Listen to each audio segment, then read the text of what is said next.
ना ना काट नहीं थे तुम्हें।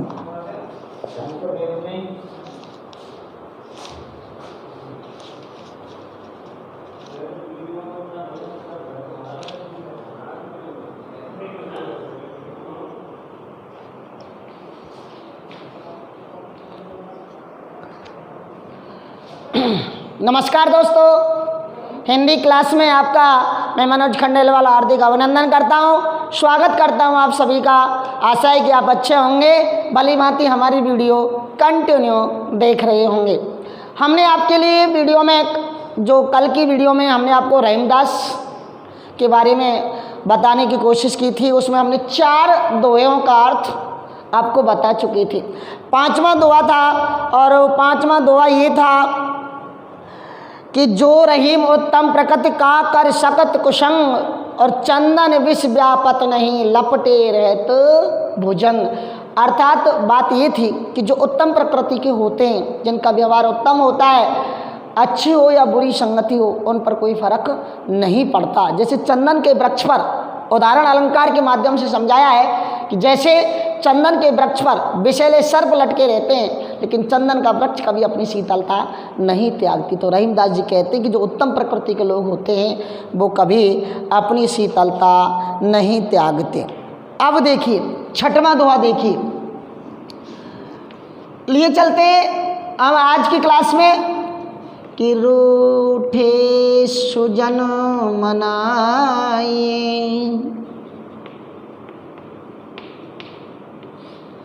रूठे सुजन मनाए और जो रूठे सोवार,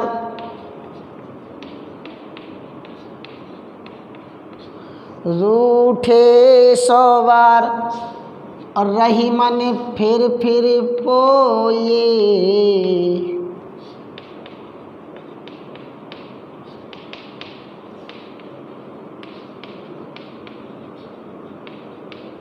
रही मन फिर पोए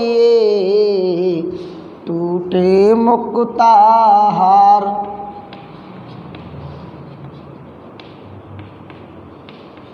ये 6वां था। कौन सा था? 6वां। 7वां देखते हैं आप। 7वां दोहा बहुत अच्छा दोहा दिया गया है कि तरवर फल नहीं खात है,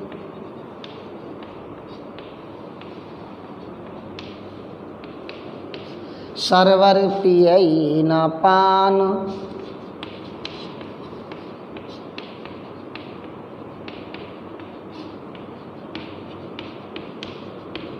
सरवर पियई न पान और कह रहीम पर काज हत,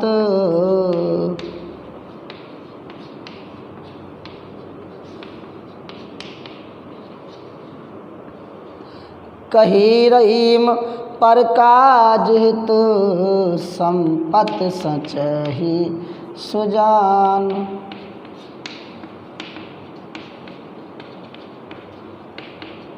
हाँ साहब, देखिएगा 6वां और 7वां दोहा देखिएगा। ये दोहा रहीमदास जी ने दोहावली से लिए गए हैं। इसमें सज्जनों को बार बार अपने अनुसार अनुकूल बनाए रखने का परामर्श रहीमदास जी हम लोगों को दे रहे हैं। क्या कह रहे हैं कि जो रूठे हुए हैं, और रूठे हुए कौन? सज्जन, अच्छे व्यक्ति, महान व्यक्ति जो रूठे हुए हैं, अगर उन्हें मनाने के लिए हमें 100 बार यत्न करना पड़े, 100 बार मनाना पड़े, 100 बार अगर वे रूठे और 100 बार हमें मनाना पड़े, तो उन्हें भी हमें मना लेना चाहिए, अनुकूल बनाने का प्रयास कर लेना चाहिए। जैसे मोती, मुक्ता हारमिस मोतियों का हार बार बार टूटने पर भी उसे बार बार पोते रहिए, उसे पिरोते रहिए। उपमा अलंकार का यहाँ प्रयोग किया गया, अनुप्रास अलंकार का प्रयोग किया गया, क्योंकि सज्जनों की तुलना मुक्ता हार से की गई। संगति देखिए कि रूठे सुजन मनाए, सुमिस अच्छे जन्मिस लोग, रूठे मिस नाराज, कि रूठे सुजन मनाए जो रूठे सवार, रही मन फिर बार बार, रही मन फिर पोए, टूटे मुक्ता हार। मोतियों की माला या मोतियों का हार। वही बात बताई कि जो सज्जन आदमी है अगर वो 100 बार रूठे हैं तो 100 बार भी मनाने का, हमें अपने अनुकूल बनाने का उन्हें प्रयास करना चाहिए। जैसे रहीमदास जी कहते हैं कि मोतियों की माला अगर बार बार टूट जाए, मोतियों का हार बार बार टूट जाए तो भी उसे बार बार पिरोना चाहिए। ठीक है दोस्तों, अब आगे चले। देखो इसमें क्या है, दूसरे दोहे में सज्जनों के द्वारा, जो सज्जन व्यक्ति होते हैं उनके द्वारा परोपकारी भावना रखने का वर्णन है।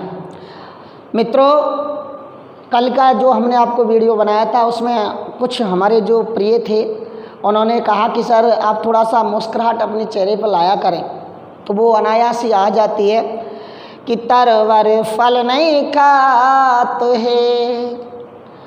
तरवर भी अच्छे वृक्ष, बड़े वृक्ष। सरवर कहते सरोवर तालाब। सरवर पिया ही ना पान, पानी मिस पानी। कही रहीम पर मिस दूसरे काज मिस कार्य हेतु मिस भलाई, दूसरों की भलाई के लिए। कही रहीम पर काजित संपत धन दौलत संचय से इकट्ठा, सुजान मिस अच्छे लोग। संपत संचय सुजान संचय इकट्ठा करना।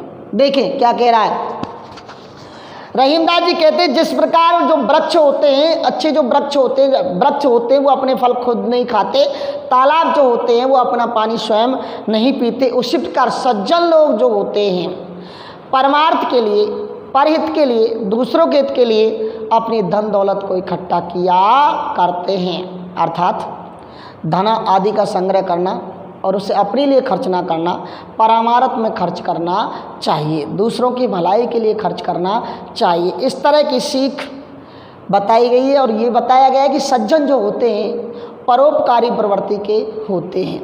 कौन से होते हैं? परोपकारी प्रवृत्ति के होते हैं। तो यहाँ एक शब्द आया है, एक भावना आई है कि परोपकाराय सदा विभूताः। ये कह रहे हैं कि वृक्ष तालाब आदि से सज्जनों की तुलना की गई है और ये कहा गया है कि हमेशा परोपकार की भावना हमें रखनी चाहिए। समझ में आ गए होंगे दोस्तों। छठवां था कि रूठे सुजन मनाएंगे, जो रूठे 100 बार, कि सज्जन लोग यदि 100 बार भी रूठ रहे हैं तो हमें उन्हें अपने अनुकूल बनाने के लिए 100 बार भी मना लेना चाहिए। जैसे मोतियों का हार अगर 100 बार टूट रहा है, बार बार टूट रहा है, तो उसे बार बार टूटे रहने पर भी पोता रहना चाहिए। तरवर फल नहीं खाते, वृक्ष अपना फल खुद नहीं खाते, सरोवर अपना पानी खुद नहीं पीते। उसी तरह रहीमदास जी कहते हैं कि जो अच्छे लोग होते हैं, जो सज्जन लोग होते हैं, वो दूसरों की भल के लिए, दूसरे को हित के लिए, दूसरों की भलाई के लिए अपनी संपत्ति को इकट्ठा किया करते हैं। अब देखो साहब, अगला दुआ जो है उसमें क्या हुआ है कि बहुत से लोग जो होते हैं ना, हिंदी में मुहावरा होता है अपने मुँह मियाँ मिट्ठू, अपनी बड़ाई स्वयं करना। तो इस दुए के माध्यम से जो लोग ऐसे होते हैं अपनी माँ की बड़ाई खुद करते, तो उन पर आक्षेप व्यक्त करते हुए दुआ लिखा है। देखिए क्या कहा है, थोते बादर क्वार के, क्वार जो आसमान का महाना होता है हिंदी में, थोते बादर क्वार के, थोते बादर क्वार के, जो रहीम गहरात, गहरात करते उमड़ना घुमड़ना, घूम घूम के आ जाना। धनी पुरुष निर्धन भय,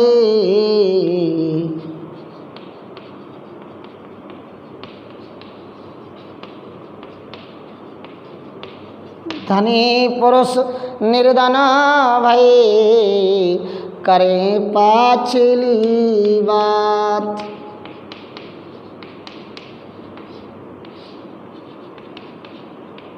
करे पाछली बात। क्वार जो होता है, बादल में बादल, क्वार में कार्तिक आश्विन क्वार को महीना होता है, और गहरात में गरजते हैं, पाछली में पिछले। तो क्या कह रहे हैं कि क्वार के महीने में जो बादल होते हैं ना वो जल से रिक्त हो जाते हैं, क्योंकि कहते सावन भादों में अधिकतर पानी बरस जाता है और वो क्वार के महीने के जो बादल होते हैं ना, वो जल से रीते हुए होते हैं, उमड़ते थे, घुमड़ते थे, आवाज़ खूब करते, लेकिन केवल गरजते हैं, बरजते नहीं। इसी प्रकार जो धनी पुरुष होते हैं, जो धनी पुरुष होते हैं, जो पहले धनी मतलब पैसे वाले थे, लेकिन अब किसी न किसी हिसाब से गरीब हो जाते हैं, तो अपने अतीत के किस्से, पुरानी बातों को बड़ा चढ़ा करके प्रस्तुत करते हैं। अरे पहले हम बहुत पैसे वाले थे, ऐसे करते थे, वैसे करते थे, तो अपनी बातों को बड़ा चढ़ा करके प्रस्तुत कर रहे हैं। तो यहाँ लेकिन देते किसी को 1 रुपया भी नहीं, परंतु धनादि किसी को दे नहीं पाते लोग। उनकी बड़प्पन की बातें सुन करके सुने या ना सुने, परंतु अपनी प्रशंसा वो स्वयं करते रहते हैं। इसलिए कवि ये कह रहा है कि खुद की प्रशंसा से बचना चाहिए। ऐसे व्यक्ति के लोग उपेक्षा करते हैं, चाहे वो आपके हाँ मिला रहे, लेकिन उनकी नज़र में वो बड़े नहीं बनते। देखो, थोते वादर क्वार के जो रही गहरात,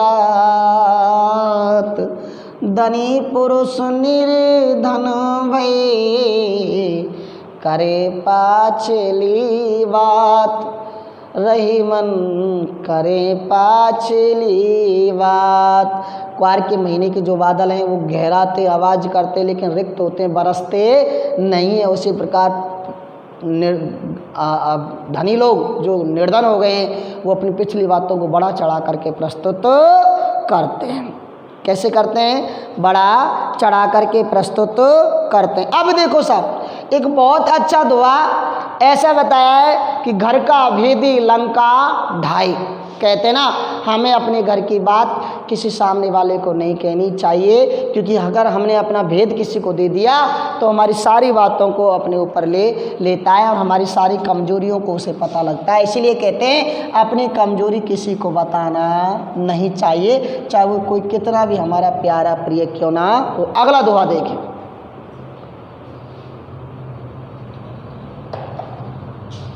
देखिए साहब, बहुत अच्छा दुआ है। रही मन असुआ नैन ढरी,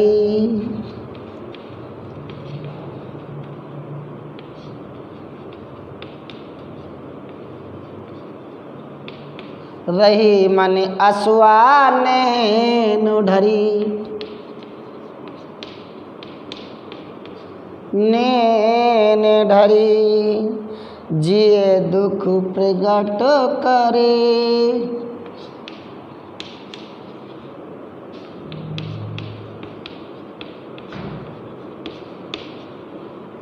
रही मन असुआ नैन डर जिए दुख प्रगट करे, और जाहे निकारो गेहते,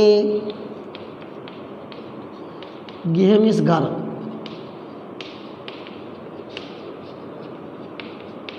कस ना भेद कह दे।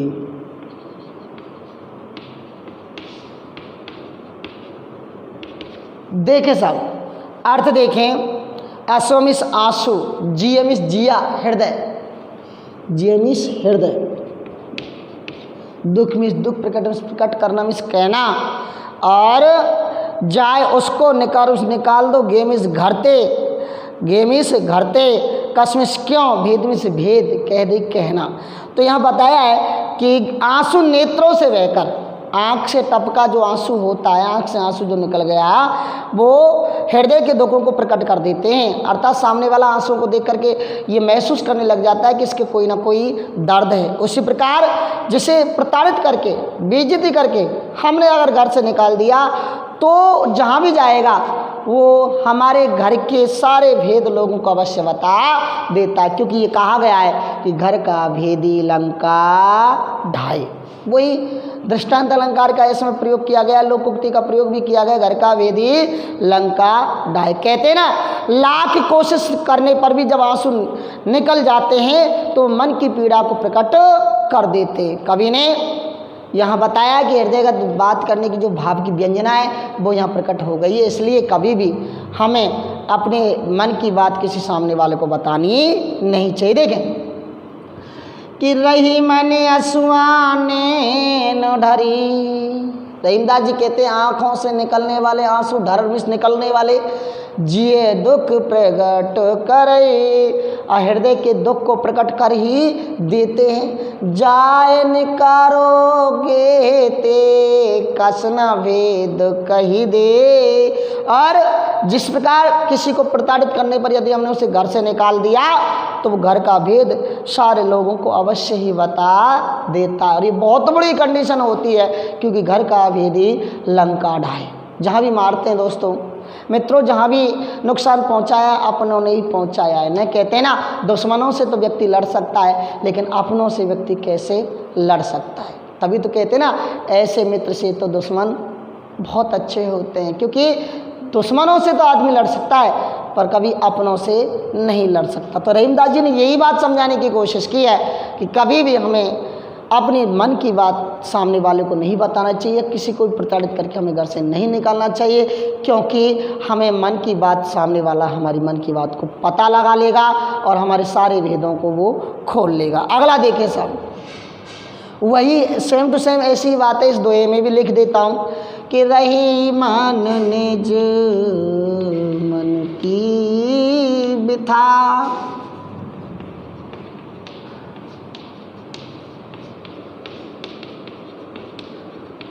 रही मन निज मन की ही बिथा, मन ही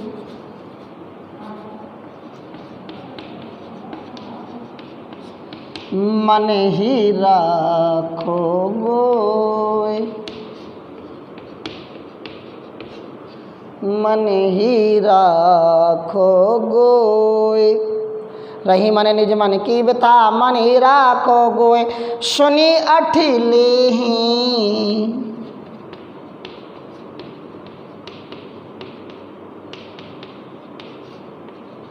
लोग सब।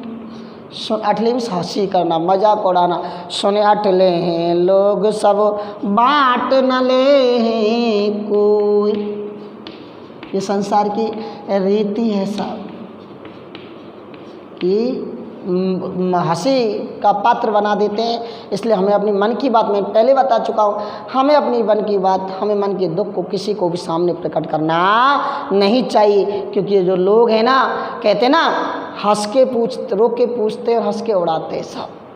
इसलिए सामने वाले को हमें बात पर कभी विश्वास करना नहीं चाहिए। अपने हृदय के दुख को मन में ही छिपा कर रहना चाहिए। अपने मन की पीड़ा को कभी भी दूसरों के सामने प्रकट मत करो, क्योंकि तुम्हारी पीड़ा को सुनकर के लोग तुम्हारी क्या उड़ा देते हैं, हंसी उड़ा देते हैं, उपहास करते हैं और उस पीड़ा को दूर करने में सहयोगी नहीं बनते। अर्थात रहीमदास जी इस बात से कहना चाहते हैं कि सच्चे लोग, सच्चे हितैषी लोग, सच्चे दोस्त बहुत कम होते हैं। इसलिए अपनी पीड़ा का समाधान स्वयं अपने आत्मबल से करना चाहिए। लोग व्यवहार की सुंदर अभिव्यंजना होगी। उपवास करने वाले जो होते हैं वो कभी भी हितैषी नहीं होते। देखें कि रही मन निज मन की बिथा बितम, इस पीड़ा मन ही राखो गोय, मन ही राखो गोय में छिपाना, गोय में छिपाना या छिपाकर, छिपाना गोपनीय। सुन अठले हैं लोग सब, अठले में हंसी उड़ा लेते हैं, हंसी उड़ाना, मजाक करना। सुन अठले हैं लोग सब, बाँट न ले हैं कोई। रहीमदास जी कहते अपने मन की पीड़ा को मन में ही छिपा कर रख लेना चाहिए, दूसरों को प्रकट करना नहीं चाहिए। क्यों? क्योंकि तुम्हारी पीड़ा को सुनकर के लोग तुम्हारी क्या उड़ाएंगे, हंसी उड़ा देंगे, जबकि उस पीड़ा को कोई भी बांटने वाला नहीं होगा। इसलिए हमें किसी के सामने अपने दुख को प्रकट करना नहीं चाहिए। अगला दुआ देखिए सब, देखिए गरीब के बारे में बात बताई गई है इस दोहे में। इस दोहे में क्या कहा है कि हमें दीनों की, गरीबों की सहायता करनी चाहिए। इस दोहे के माध्यम से रहीमदास जी ने यही संदेश दिया है। अमीरों की तो लोग मदद करते हैं, लेकिन अच्छा आदमी वही है जो गरीबों की मदद करता है। देखिए कैसे दोहे में बताई गई, इसे लिख लेते हैं सब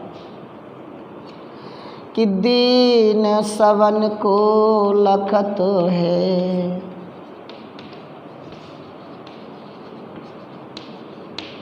दीन सवन को लखत है, दीन ही लखे है ना कोई, लखे मीन्स देखना, दीन सवन को लखत है, दीन ही लखे न कोई, जो रहीम दीन ही लखे, जो रहीम दीन ही लखे, दीन बंदो सम होए, दीनों के बंधु भगवान, दीन बंदो सम होए। देखो क्या कहा है, दीन, दीन मीन्स गरीब, लखे मीन्स देखना, दीन गरीब दीन सबन को लखत है, और दीन लख है ना कोई, जो रहीम दीन लखे, तो दीन बंदो सम होए, रहीमन दीन बंदो सब होए।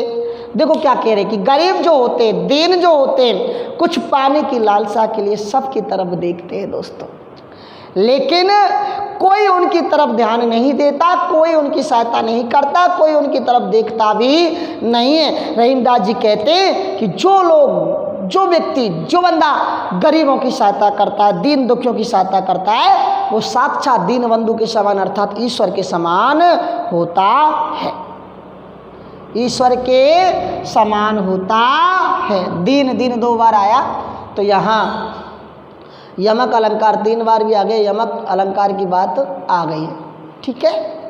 हाँ भाई, अगला उदाहरण देखते हैं अपन सब, पहले ने मिटा देते हैं, आप इन्हें एक बार और देख लो।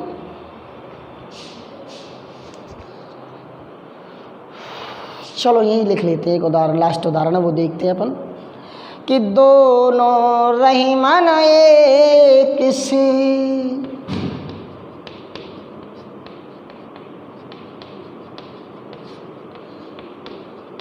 अब ये पहचान नहीं पड़ेगा साहब, कि दोनों रहीमन एक से, जो लो बोलत नाय, कि दोनों रहीमन एक से, जो लो बोलत नाय, जान परत ही काक पिक, काकनी से कौआ, पिकनी से कोयल, जान परत है काक पिक, ऋतु बसंत के माह, रहीमन ऋतु बसंत के माह, जो जब, लो तक, जो लो का अर्थ जब तक, पिकनिस कोयल। देखो क्या कहा है कि कोयल और कौआ, एक संस्कृत में भी उदाहरण दिया है कि काके कृष्णे पिके कृष्णे, को भेद ना पिक का कयो, बसंत काले काके काके पिके पिके। कोया भी काला और कौवा भी, कोयल भी काली होती है, उन्हें एक साथ बैठने पर कोई पहचान नहीं पाता, बसंत ऋतु पर आने पर इन्हें पहचाना जाता है बोली के माध्यम से, क्योंकि कौवा कड़वा बोलता है तो वो कौवा है, मीठे बोलने वाली कोयल होती है। तो देखो क्या कहा है कि रहीमदास जी कहते हैं कि कौवा और कोयल रंग रूप में एक समान होने के कारण जब तक बोल नहीं पाते तब तक उनमें भेद करना आसान नहीं होता, कठिन रहता। लेकिन बसंत ऋतु में जब कौवा काँव काँव बोलता है और कोयल मधुर कुंजार करती है, कूक करती है, तब उनका भेद खुल जाता है। अर्थात वाणी से सज्जन की और दुर्जन की क्या हो जाती है, पहचान हो जाती है। तो रहीमदास जी ये कहना चाह रहे हैं, संदेश देना चाह रहे हैं कि बाहरी रंग रूप समान होने से धोखा हो जाता है, इसलिए ऐसे लोगों से सावधान रहने का सुंदर परामर्श दिया गया। देखें, हो दोनों रहीमन एक से, रहीमदास जी कहते दोनों एक समान होते हैं, पहचान नहीं पाते जब तक जो लो दोनों रहीमन एक से, जो लो बोलत नाय, यदि जब तक वे बोलते नहीं तब तक रंग रूप में एक होने से एक समान लगते हैं। जान परत है काक मिस कौआ पे के मिस कोयल ऋतु वसंत के माँ, यही ना कि दोनों रही मन एक से जो लो बोलत नाय, जान परत है काक पिक ऋतु बसंत के माय। बसंत ऋतु आने पर कोयल और कौवा जब दोनों बोलते हैं, कोयल मधुर गुंजार करती है, कौवा काँव काँव करकस बोलता है, तब पता लगता है ये कौवा है और ये कोयल है। दोस्तों ये 8-7 दोहा आज हमने आपको इस पाठ के माध्यम से बताए। अगली वीडियो में, नेक्स्ट वीडियो में हम और भी दोहा आपके साथ लेकर के आएंगे। तब तक आप पढ़ते रहें मज़े से, आनंद से, दत्तचित होकर के, रसमग्न होकर के हिंदी की क्लास का आनंद लेते रहें दोस्तों। तब तक के लिए अपने दोस्त मनोज खंडेलवाल को दीजिए विदा, आज्ञा। आज के लिए बस इतना ही। सभी को मेरी तरफ से नमस्कार, धन्यवाद।